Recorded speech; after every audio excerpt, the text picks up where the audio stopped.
This comic changed Aquaman forever. Because Aquaman issue 12 isn't just another tournament fight in DC KO. It's the issue where DC finally says we've been underselling Arthur Curry. For years, Aquaman has been mocked, underestimated, and treated like a mid-tier powerhouse. But this issue asks a terrifying question. What if Aquaman has never actually been using his full power? And by the end of this fight with Hawkman, we realize the answer is he absolutely has it. Now, this is your boy Stevie, and welcome to the Loreverse, and we're going to deep dive into this comic book, Aquaman issue number 12. And this is a DC K.O tie-in, which has been an amazing comic book series. You guys need to read it. It's pretty dope. So let's set the stage.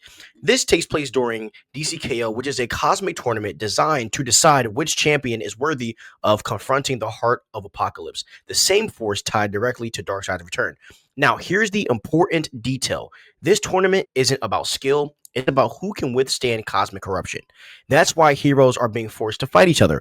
Aquaman is paired against Hawkman, and that pairing is very intentional because Hawkman isn't just a guy with wings and a mace. Colonel Hall is a reincarnating warrior empowered by ancient gods, and he is also someone who has lived thousands of lifetimes of combat.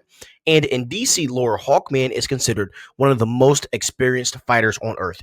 So pairing him against Aquaman is basically asking, is Aquaman a king or is he a god level entity?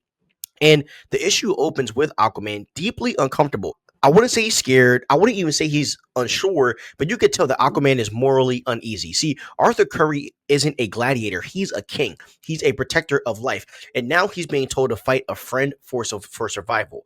Hawkman, meanwhile, he's calm. And the reason why is because Hawkman understands something Arthur doesn't want to accept, that this tournament doesn't care about honor, it only cares about the results. And what we see is the arena shifts. And this is crucial here because instead of water and instead of the ocean, they're dropped into a desert wasteland. No sea, no rivers, no visible water at all. And this is a psychological attack on Aquaman because historically, Aquaman's power has always been portrayed as strongest when he's near the ocean. And Hawkman immediately capitalizes on this. He takes the air, raining down blows, forcing Aquaman to stay grounded and taunting him. And here's the key misconception Hawkman and most readers are making, that Aquaman does not draw his power from oceans. And this is where the comic quietly rewrites Aquaman's lore, because Aquaman is now explicitly tied to the blue. Now, what is the blue, right? In DC mythology, we know the green is all plant life, the red is animal life, and the blue is all water in existence. So not just oceans, not just seas, all water everywhere, including moisture in the air, water trapped underground, water inside living beings, which means that Aquaman isn't strong near water. He's connected to a fundamental force of reality. And what we see is Arthur closes his eyes and he doesn't summon water, but he commands it. And we see moisture rip itself from the air and from beneath the sand and from the world itself. And a massive wave erupts in the middle of the desert and swallows Hawkman mid-fight. And this is the first moment Hawkman realizes, I'm not fighting a man, he's fighting something else. And Aquaman drowns Hawkman in a place where drowning should be darn near impossible. And we see that round one, Aquaman wins. And now between rounds, Hawkman is visited by Horus, who is the Hawk God. Now, just so you all know who Horus is one of the ancient Egyptian gods tied to Hawkman's reincarnation cycle. And we see that Horus offers Carter divine power, god-level strength, and enough force to kill Aquaman, and Hawkman accepts and round two starts. And with godly strength, Hawkman grabs Aquaman and flies him into orbit. No atmosphere, no oceans, no air. And this should be really the end of the fight. And that's when Aquaman does something legit horrifying. He reaches into the blue again, but this time he doesn't reach outward, he reaches inward. Now, understand this.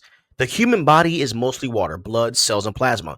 Aquaman controls the water inside Hawkman's body, and Hawkman freezes mid-air. His muscles lock, his organs start to seize. No trident, no brute force, just absolute control over a living being. And we see Aquaman win flawlessly. And Aquaman advances, but the final pages aren't triumphant. We see that Aquaman is shaken because he realizes something kind of terrifying. He didn't just beat Hawkman, he could have killed him instantly. And the comic ends with Aquaman questioning himself, not his strength, but his capacity to lose control.